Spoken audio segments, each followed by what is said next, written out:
All right, you guys, the e3D tool changing printer is running and printing, and I could not be more ecstatic about a 3D printer. I don't think I've been this excited about a 3D printer since my very first one.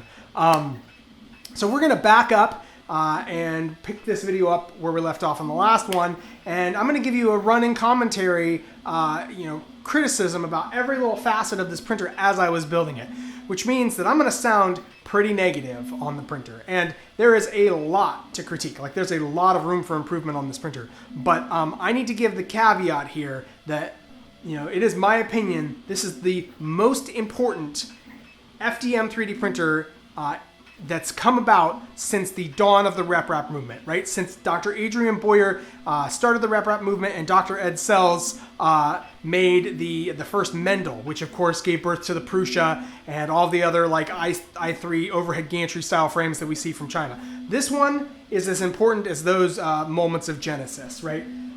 It's going to go down in history as just, yeah, it means that much, because FDM printing has two major advantages. The first of which is the fact that it's inexpensive, right? It really doesn't require all this infrastructure to make FDM printing work, which means it doesn't cost as much money as, like, say, selective laser sintering, or, it's just a very inexpensive technology.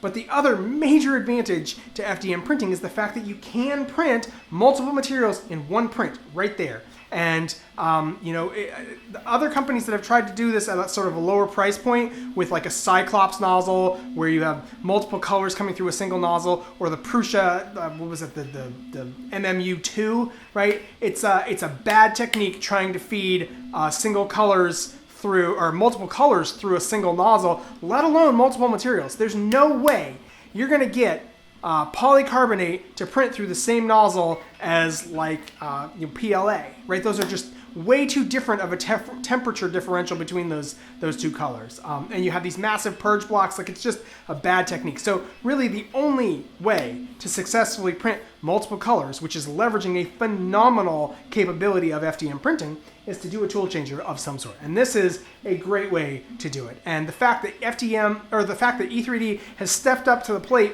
and created this machine, like, props and kudos. Thank you e3D, but there's a lot of room for improvement, and I'm going to sound very critical in the rest of this video, but I just want you guys to know how highly I regard this printer. And the reason I am so critical is because I'm trying to push on things and make things better. And if I don't say it, I don't know who else will. Everybody else who makes these videos is kind of, they're playing softball. They don't hit very hard. So, yeah, well, without any more delay, let's get into the video.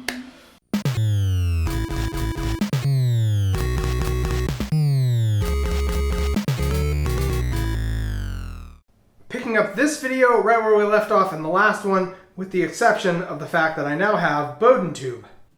So I got 10 meters of this stuff, which means that I don't think I'm going to run out of it anytime soon, and I got that off of eBay from a USA supplier. So that came here in just a couple of days, and it's the same dimensions as the stuff coming from e3D, so I'm sure it will work just fine. And the other thing that I've done is I went and printed up all of these 3D printed components. Now this is the fanciest part of them. The green here done with green PLA, and the rest of it, just like all these other components, done with black PETG, just so that it has a little bit more temperature resistance than the the PLA. Now I could have gone with one of those heat treatable PLAs, but I didn't want to deal with the warpage. So yeah, maybe I'll print this with polycarbonate here in the near future. And the only component to talk about that's actually interesting, above and beyond everything you can figure out from e3D, is this redesign that I did for the spool holders. These mount back here, right like that, and they just hold the filament spools. And so the e3D design, I'll flash it on the screen, but basically it's just a holder for a piece of 8mm rod. And I don't have that 8mm metal rod.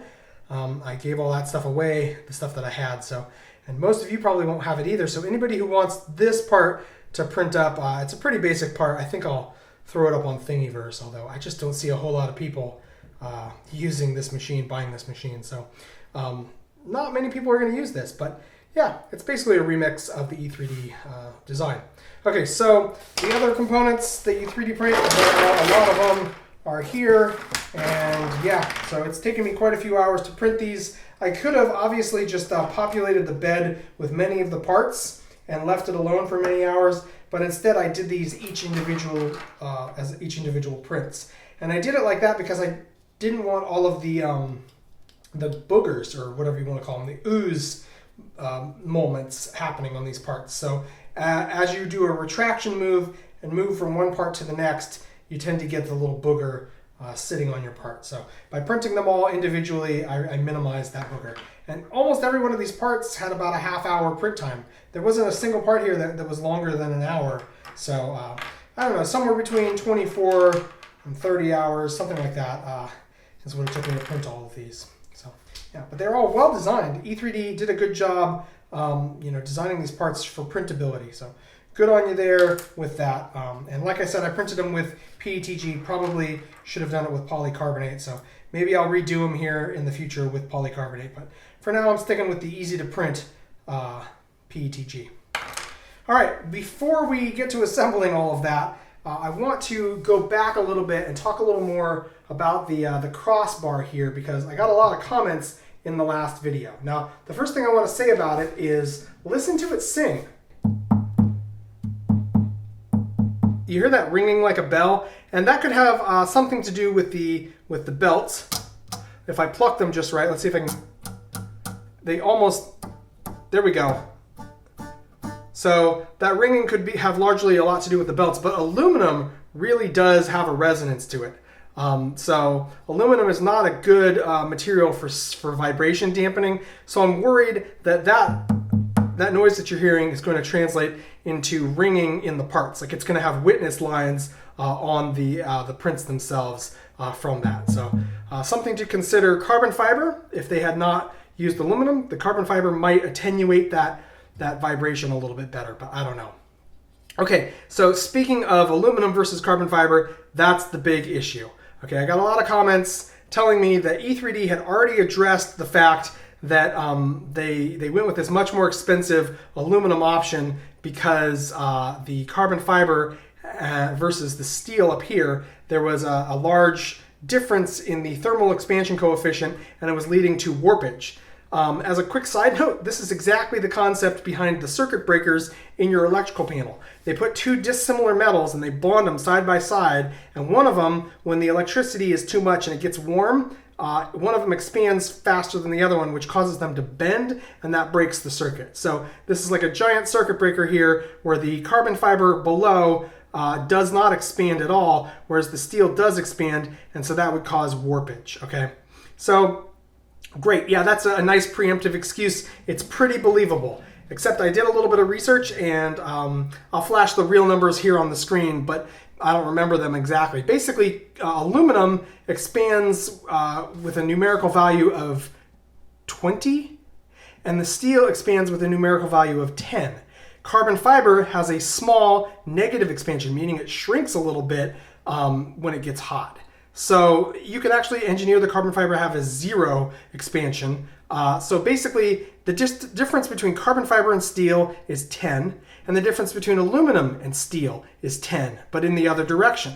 So I'm not buying it. That this doesn't have the same expansion problems that carbon fiber would have. So why did e3D force us to buy this expensive rod? Now, by the way, forced me to buy it, right? That was what one of the other commenters said. You didn't have to buy this machine. Well, that's true, but what if I wanted this machine for all of the other functionality of it, and I just didn't want that stupid crossbar?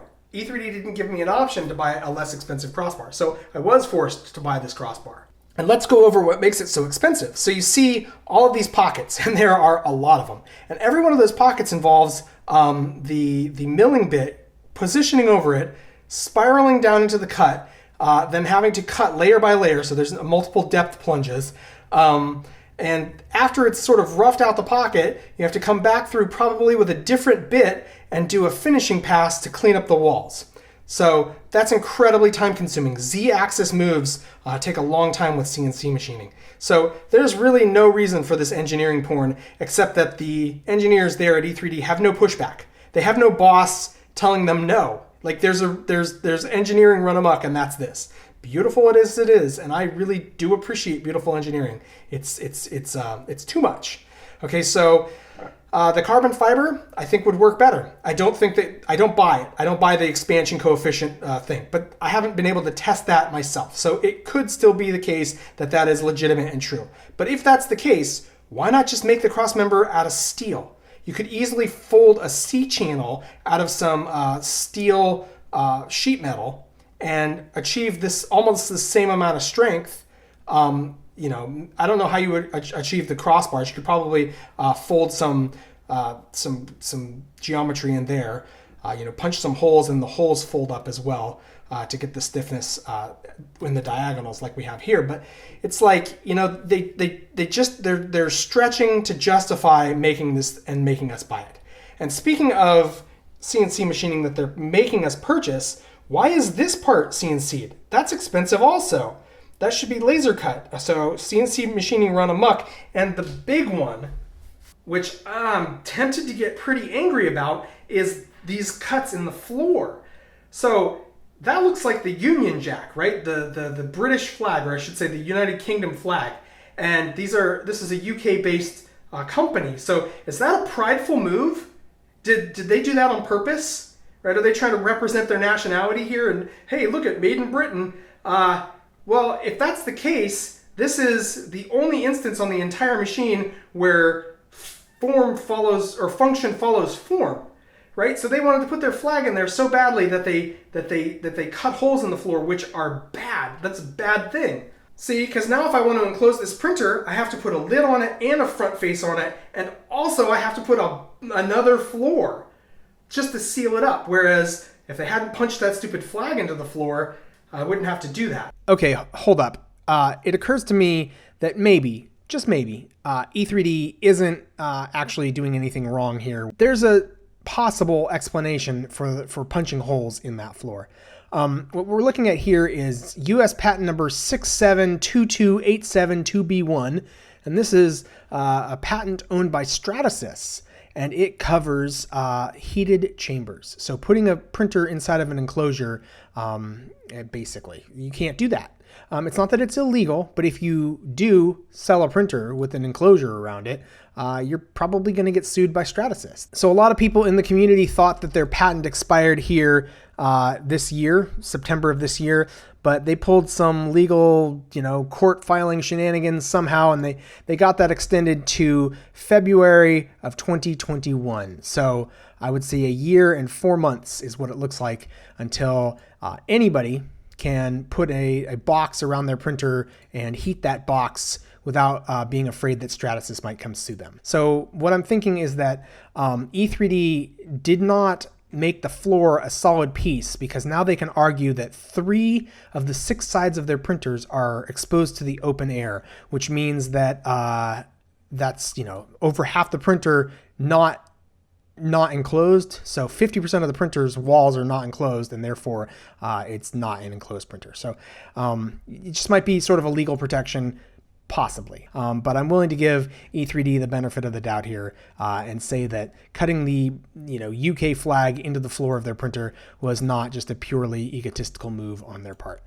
Yeah, we're going to leave it there and return to the regularly scheduled video. So this frame, like I said in the first video, I really disagree with this frame. They really needed to hire an industrial designer to help them come up with a better frame. So, and the fact that I paid the half of the price for all of this was in the frame. $1,700 of the $3,000 that I spent was just in that metal and plexiglass. There's no flippin' way that is worth $1,700. Speaking of the price of things, so yeah, you can see I spent 1,350 pounds on the motion system, or the frame, whatever you want to call it.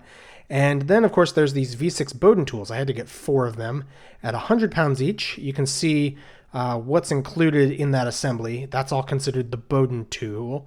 And of course, then there's the tool changer head, and you can see a Titan extruder down there and a wiring kit. And, you can pause the video and see what I paid itemized for each of the components on the kit there.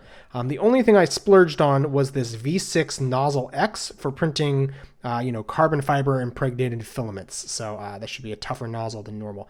And the total cost was 3,200 pounds, which comes out to be $3,900, so almost $4,000. But there's a silver lining, because when I actually went to check out the cart, for some reason the price dropped, and it was only 2,732 pounds, which is a lot less money in dollars. It's almost $3,400. So $3,400 is the price that I ended up paying.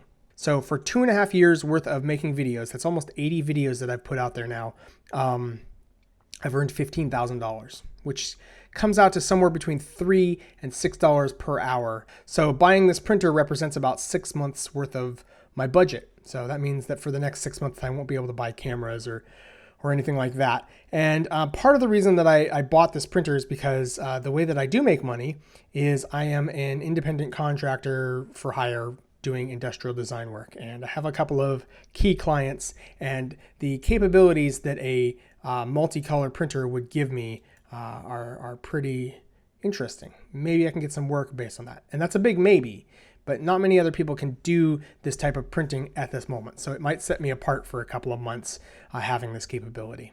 So yeah, so all of you guys who griped at me in the comments about who's gonna buy this machine, I am the ideal demographic, and I think it's way too expensive. All right, let's get back to building the printer, shall we?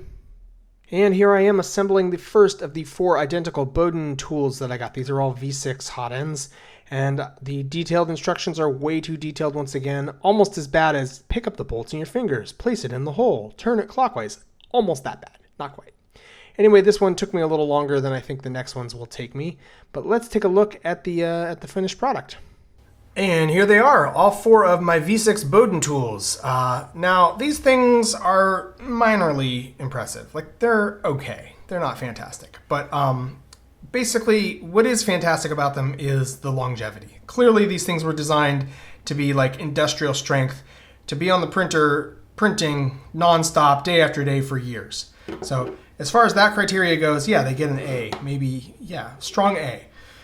Good grades. But the fact is that they could be a whole lot lighter. I disagree completely with the fan. Why is it that all manufacturers sell a fan with a duct that only cools from one side of the nozzle? Why aren't we seeing split cooling fan ducts? When I can manufacture those myself here and come up with the 3D printed geometry, that's 3D printed geometry. So why can't they do it? You know, they're very capable 3D printer professional shops. They should be able to do this. So I don't know why we're stuck with single-sided part cooling. So maybe I can redesign that, although I don't know how much room I have, because there appears to not be a very large envelope in there for getting this in. So I would personally like to have redesigned this whole tool head just to incorporate split cooling. That would have been a major upgrade. That's a lot. It adds a lot of functionality to the printer to have that split cooling. And if you want to know what I'm talking about, go ahead and check out this link right here to my last video with the timestamp included, where you can see I show the benefits of split part cooling. It really does make a difference. So the V6 heatsink apparatus, we know this works well. It's pretty proven. So that's what they kind of centered this whole part on, and that's pretty obvious. And you know, it's solid. But I think I could do better. I could certainly lighten it up a lot. But it is what it is, and I'm sure it's gonna do great work for me. So pretty happy with that. Oh, I almost forgot to mention the dock here. So this part, this forked part, it's made out of all aluminum, except for that magnet, which you can see right there. And that gets super glued into place, and you can see I got some super glue kind of outside of where I wanted it, but super glue is kind of difficult to work with. And speaking of super glue, you also have to super glue in the set screw into this part right here. So this is a piece of CNC machined Delrin, and that little set screw right there is what captures the magnet. And that's how the dock stays put, or I should say how the tool stays put on the dock. So yeah, those will install nicely onto the machine. But let's move on and talk about the actual tool head, the part that captures the that's the tool, and this is the tool head. So the tool head here, you can see it's got this shaft that goes through the bearing that's pressed into it as we receive it from e3D. And then there's that hole there right in the shaft which receives a little crossbar, and that crossbar is going to be what goes into the slot there and captures the tool. So yeah, there's going to be a bit of assembly here on this whole the tool head, but the key here is this stepper motor, and this looks a lot like those very inexpensive stepper motors. They're like $2 coming from China, but this one is quite a bit heftier, and I'm sure it's a lot higher quality. So that'll be nice to see how that goes together, but I'm a little bit out of order, so I can't just jump onto this right now. In fact, I kind of jumped ahead to do the tool head. I need to go back and do the electronics, and then it looks like 2 or 3 steps later, we're going to be getting to the tool changer tool head installation, actually on the frame, on the motion system. So let's do another time lapse and get this work done. And I had the same problem this round as I had last time, and that is the fact that it's very difficult to locate the hardware that you need. So for every task, you're going to have to dig into 3 or 4 different bags to find the hardware that you need for that specific task. So you can see I installed the Duet and the Duet expansion header, as well as the power supply and the solid state relay to run the bed. And then I went on to installing the, what are these, the Titan extruders. Yeah, so once these were installed, it was just a quick matter of putting those hangers there, and you can see the e3D V6 Bowden tools all lined up nice and pretty like. Well, I've got problems and I've got objections, so let's talk about them.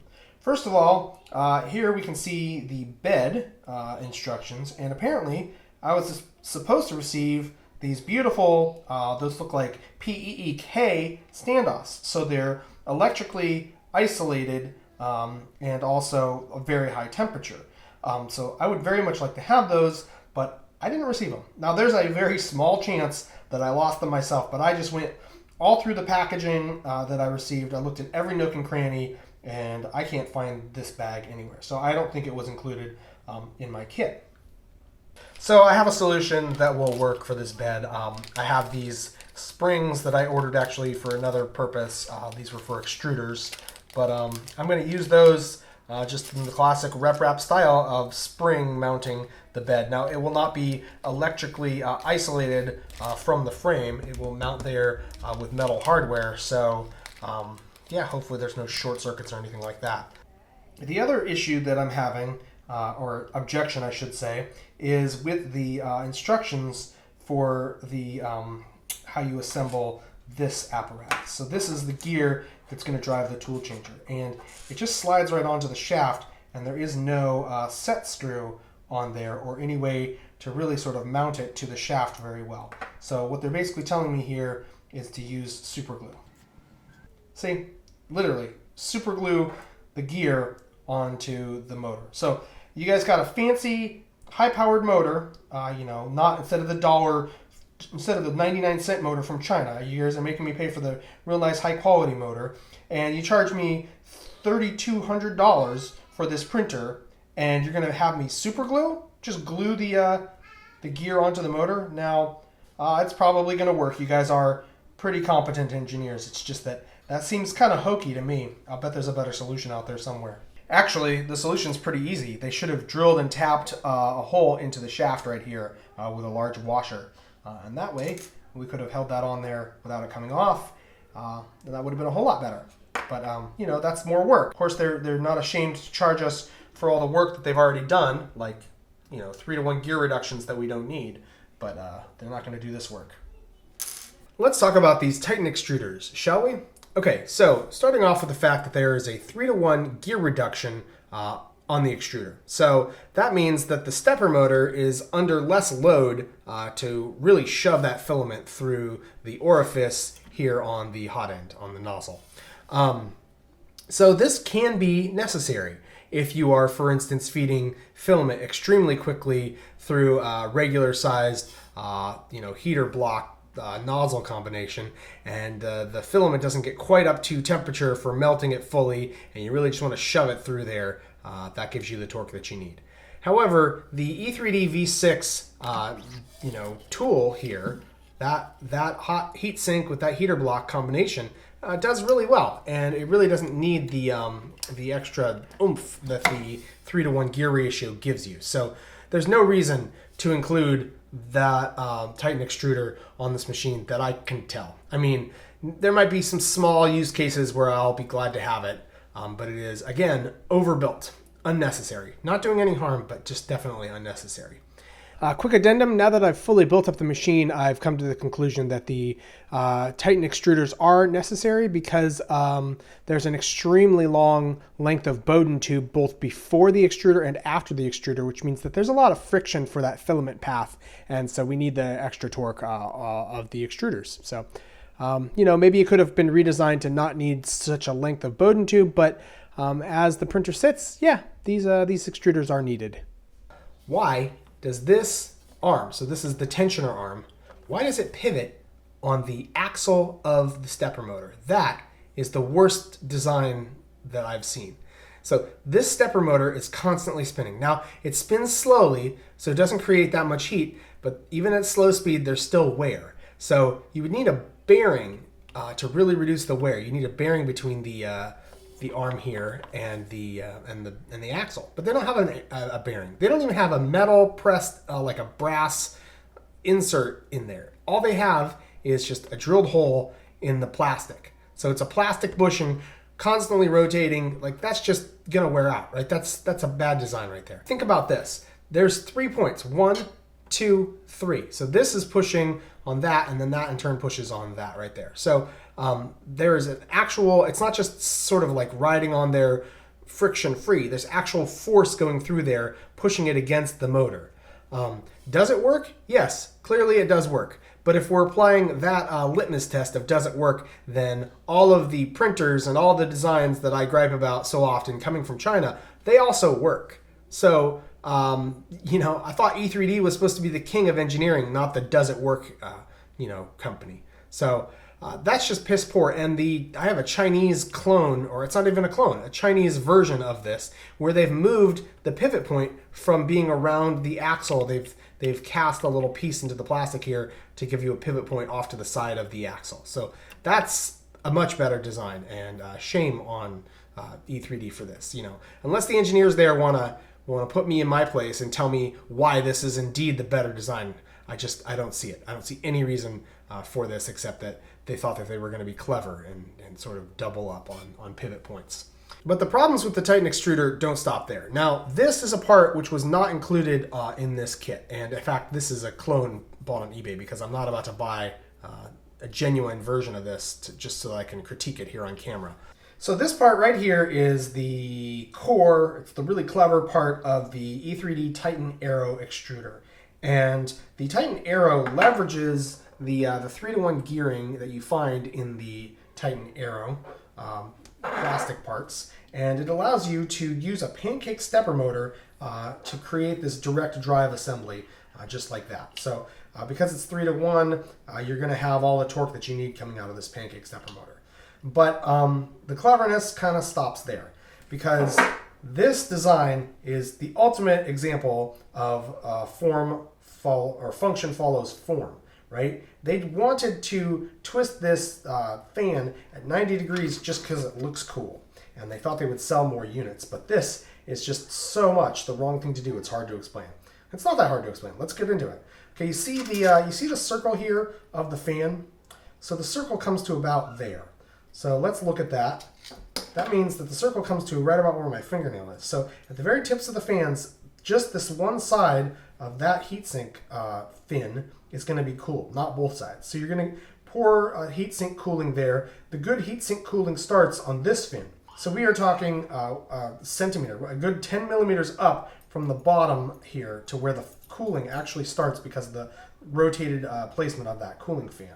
Now, looking at this chunk here, that's the business moment. That's the most key moment on this whole part, because the throat, or the heat break, threads into this component. So that's where we're trying to strip the heat away from that heat break and separate the hot end from the cold end of the whole apparatus. So if you look at this part, we now have 3 sides, 1, 2, 3 sides that don't get any cooling whatsoever. And the 4th side is actually transmitting heat through the aluminum, and that's a nice centimeter, huge chunk of aluminum to transmit the heat through, so that you'd want to minimize that. I don't know why it's quite so thick.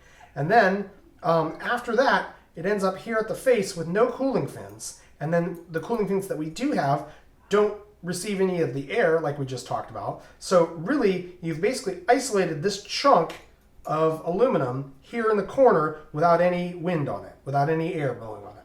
This is a terrible, terrible design. Shame on e3D for selling this thing for so long. The only saving grace for this is the fact that it's made out of aluminum, which is a very good conductor of heat and still manages to strip away the heat despite all of the handicapping of the design. So it would have been much better if they had mounted this like so. So instead of 90 degrees like that, if they had made it so that it mounts like that. Blows wind, right on cooling fins that are coming right off of this. But even still, that's 3 sides that don't have cooling fins, and just that 4th side, you're trying to strip all the heat away to that one side. So the filament coming through the nozzle on this side is actually going to be getting warmer than this side. So that's problematic as well. So basically, this design is complete garbage. And e3D knows it, and that's why they have a new version of it that they're trying to get a bunch of press for. You've probably seen the videos at the TCT conference there in Europe. So the thing is that they're going to keep selling this. They're going to keep selling this like they keep selling other things on their website. In fact, let's go look at their website and look at the other garbage that they're still selling. All right, let's start off here talking about hot ends. So we have the Titan Aero, which is the one that I was just critiquing. Next, we have the Titan Aqua, which is a version of this, but it's water cooled, which looks amazing. Like that's pretty sexy. Actually, on first blush, I really like this, but water cooling is pretty complicated. It adds a whole lot of complication to your system, not to mention the extra mass that you're moving around on your hot end. So the reason to do this would be because you're printing in a heated chamber, which you're not allowed to do yet because of the patent doesn't expire for another 1.5 years. But yeah, you would want to water cool that hot end in a heated chamber. So if you're water cooling in a heated chamber, why are you going to have plastic components? And are those high temperature plastic components? That doesn't look like PEEK to me. That looks like ABS. Injection molded ABS. So I have serious misgivings about how soft that gear is going to get over time in a heated chamber. So you've taken all the advantages of water cooling in a heated chamber and you've put crappy plastic gears on it. The V6, this is the gold standard, and there's a reason for that. This is a really good heatsink, heater block combination. It cools for the 360 degree cooling, right? That heatsink gets really cool really fast, which is what you want. So there's a reason, this is the reason that e3D has such a good brand name, because this is featured on the Prusa, and Prusa makes great prints. So yeah, great, good on you. If only all of the products worked as well as this one does. The Volcano heater block. This has a use case when you need to push a large amount of filament through very quickly, but in anything except for that single use case, it's going to reduce the quality of your prints. Go ahead and watch my video about the Sidewinder X1, and you'll see me dealing with the lower print quality that the Volcano hot end creates. And of course, there's the Super Volcano as well, if this web page will load, which is basically an even bigger version, even longer version of the Volcano. And I actually got one of these. I'm going to put it on my Delta printer, and I'm going to print at 90 to 120 millimeters a second with 1 millimeter nozzle. So I really need to get that filament as molten as I can, as quickly as I can. So there is a use case for this, but you're really going to notice the quality in anything except for that use case. So I won't be able to print slowly on that machine, only very large quick prints. And finally, the one that makes me the most angry, and that is the Chimera and the Kraken, these components here. So for the longest time, this has been the gold standard way that you do multicolor, right? Until Prusa's MMU2 came out, which that doesn't work either. Well, I mean, it does. It's just incredibly finicky. Very, very difficult to get consistent results from it. But this is what all the printers coming from China all copied this design, because this is what there was, because e3D sets the industry standard, right? We're all the component companies in China are following what e3D does. And this is just a terrible solution because both of these nozzles are at the same height. And you cannot cool down these heater blocks very quickly, which means that filament's going to remain molten in there, and you're going to get a lot of drews or drews. You're going to get a lot of dribble or ooze or even like stringing coming out of one nozzle while you're printing with the other nozzle. And there's really no solution to that except to lift the one nozzle or the other, or to do like a tool changer like what we currently have. But they've been selling this for like years, you guys, and it's just so crappy. It's bad. It's a really bad technique. And it only gets worse when you look at the Kraken, which is 4 nozzles. So you're going to have 3 nozzles oozing all over the color that you're trying to print. You will not have good results from this. There's just no way, there is no way to achieve good results from this setup. So the fact that they would sell you a thing that tells you it's multicolor, but it's clearly just a failure, makes them no better than China. Like, I saw an interview with Tom where he was interviewing Sanjay, and then Sanjay said, hey, you know, we're better than China because we actually beta test our products before we put them out there. Well, that's not really true. You sell crap just like China sells crap. That just doesn't work. So, I mean, e3D is the gold standard. They are the best, the largest / best, hot end maker that we have. But there's companies like Slice Engineering out there who are making some really great products. The Mosquito hot end is flippin' awesome. I love it, and so I'm hopeful that in the coming years, Slice, if they can keep up their level of engineering prowess and the ability to self-censor, not sell us crap, if they can keep that up, I'm really hoping that Slice can usurp e3D. Not likely to happen. e3D does have that tremendous sales channel selling their V6 hot ends through Prusa. Anyway, let's finish building the printer.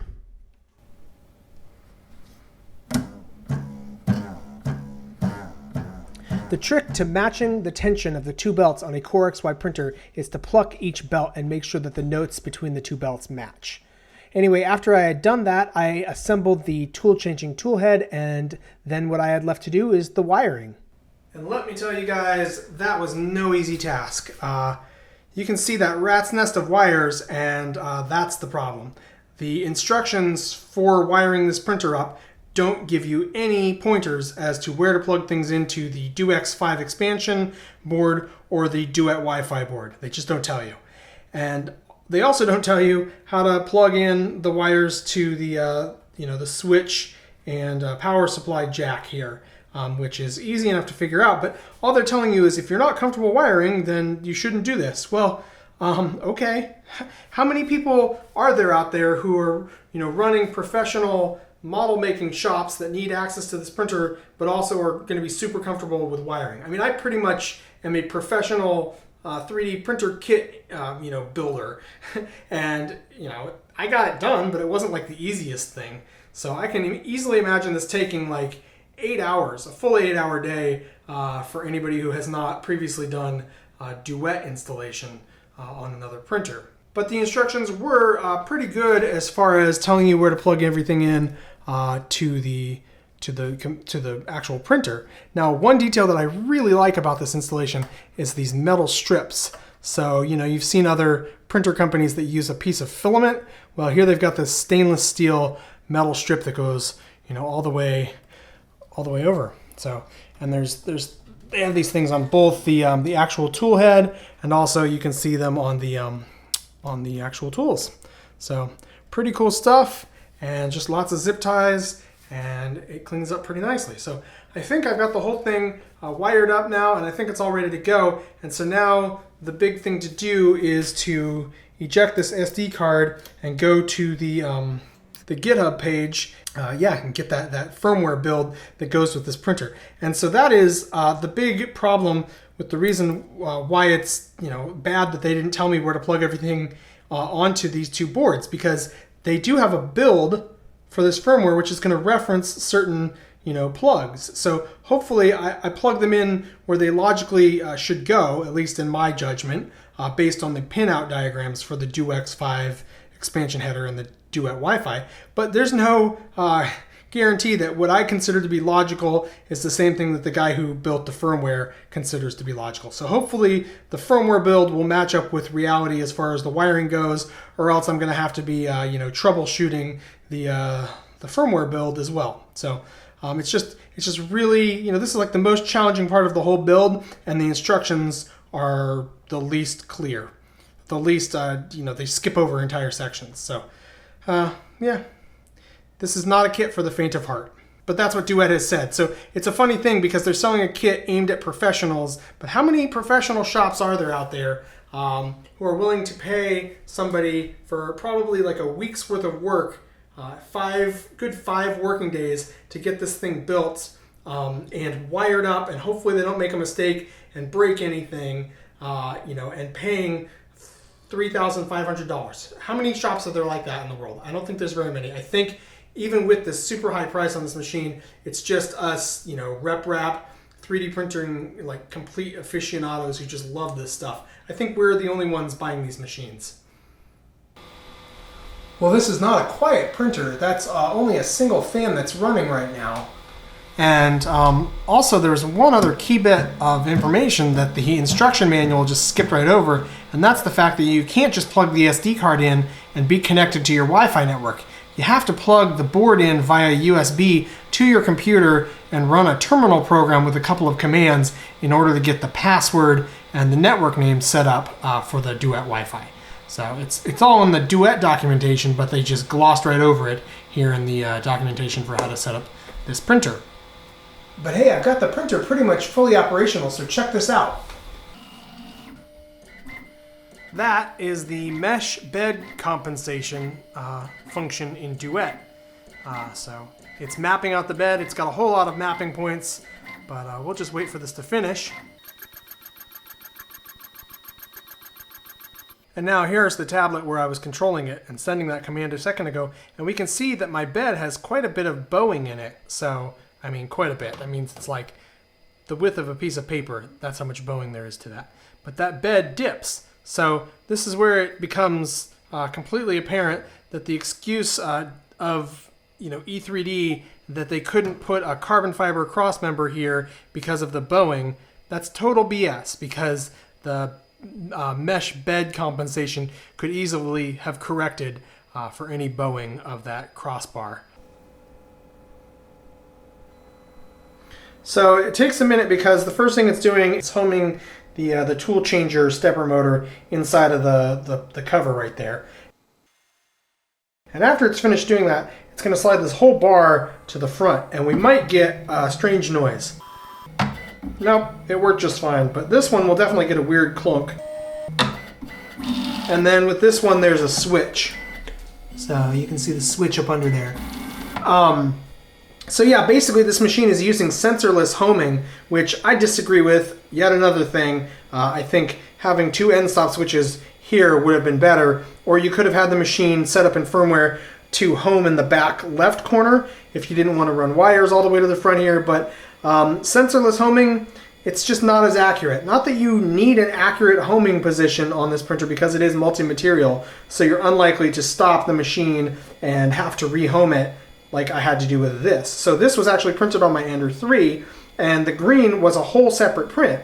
So I printed all the green color, and then I sent a whole new print, which was the black color, and so in between those it had to home, and if my sensorless homing, which is not nearly as accurate, had been off, then we might not have had as good of an alignment there on that print. But because this is a multicolor printer with tool head changing, we won't have that issue. So it's like, meh, how much does it matter? Not at all. And I guess sensorless homing is pretty fancy, even if it is the inferior technique.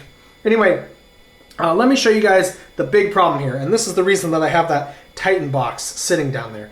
So I'm going to come up here and select tool 0, and it should pick up that tool.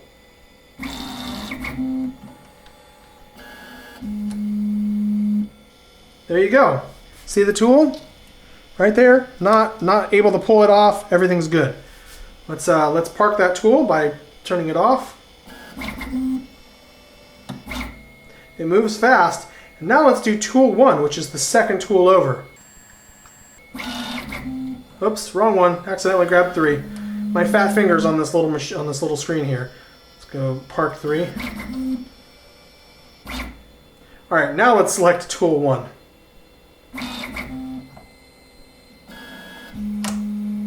And you see the problem already. See it falling off? So that is no bueno. Now, I experimented. I put these tool heads in the same position to see if it was the tool head itself that's the problem, and any tool head that I put on that dock has this problem. So now let's park this, and that disaster happens.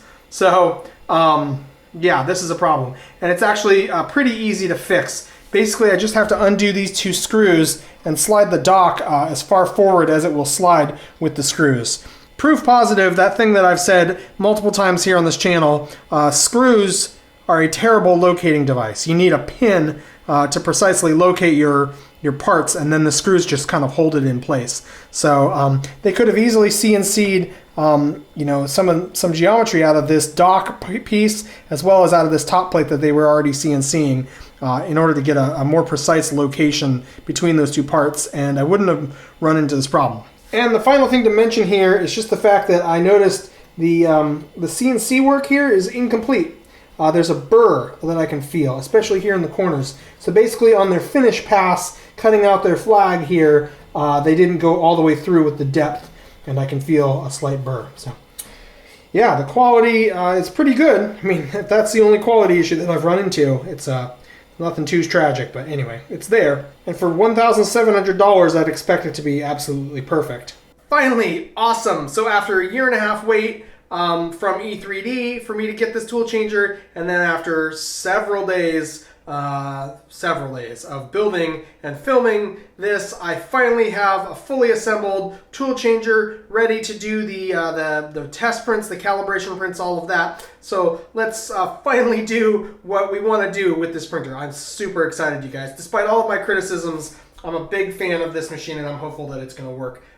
It's going to, you know, exceed my expectations. So because e3D does not sell filament, I'm actually really excited as well to be using this Kodak filament. Now, I think it's awesome that they are reviving the Kodak brand with filament. You know, what a great you know, business for Kodak to get into here in the modern age. This brand that was synonymous with quality back in the day. Let's see if their new offerings also are synonymous with quality. Now, I do like the packaging on this.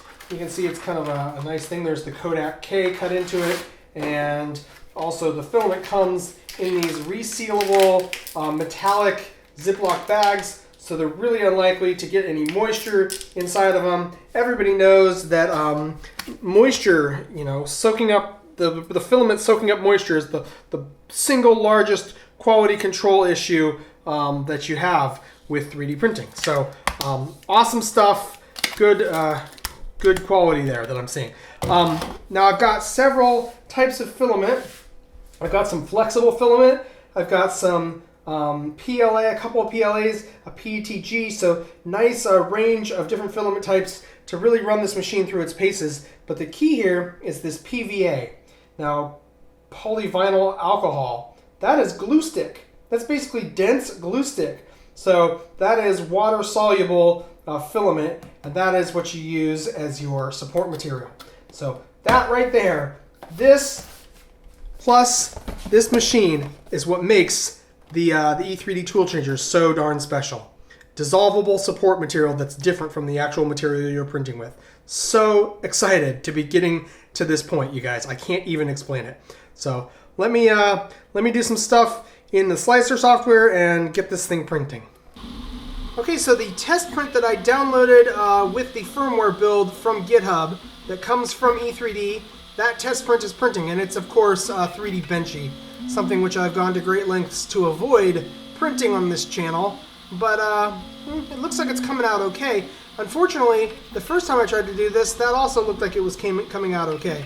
And you can see just how ugly that was, and I have no idea why I did that. It's very bizarre behavior, but then again, I've never printed a Benchy before, so maybe this is par for the course. We're getting these devil's horns here, which seem to indicate a lack of part cooling. So I actually manually turned on the part cooling in the web interface for the Duet here, for the machine.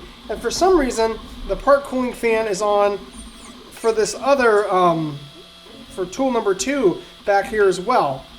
So there's something strange going on in the scripting. I can't imagine that I have the tools plugged into the wrong ports on the board, the wrong plugs, because this part cooling does turn on and off when I manually do that. So I'm thinking it's just something strange going on with the sliced geometry here, and I might be able to figure that out when I'm doing my own slicing. Unfortunately, I went to go try to slice my typical test print geometry, and it's proving to be something that's going to take a bit of learning. I got to figure some stuff out. The benchy is done. You can see I had some glue stick down on the glass to stick it to. Let's see how easy it comes off. Not easy at all. There we go. All right, let's take a closer look at this thing. Okay, so the number one thing to note about this benchy is the ringing or ghosting, whatever you want to call it. You see it right there after the hole, and it persists for so long. That's crazy. Normally when I see ringing, ghosting, whatever, it only lasts for like, 2 or 3 ghosts. So the fact that it's going for so long, it's probably a belt tension issue, although it's also a weight issue, moving mass, inertial mass as it's called. You want to limit that, and of course this printer doesn't really do that. Those tool heads are not lightweight.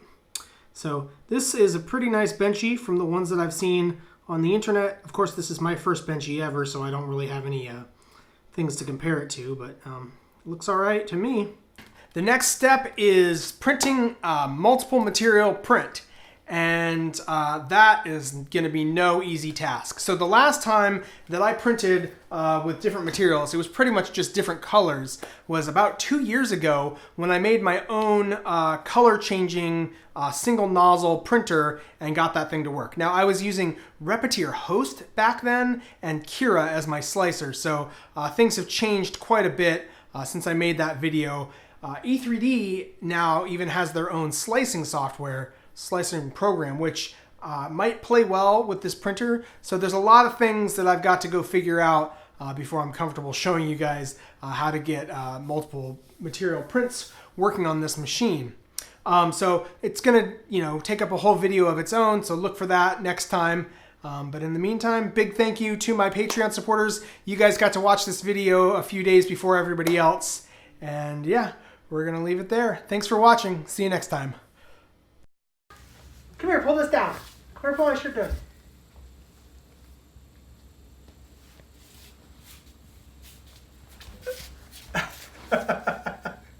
Do I look like a different person? With no beard? Who's this guy?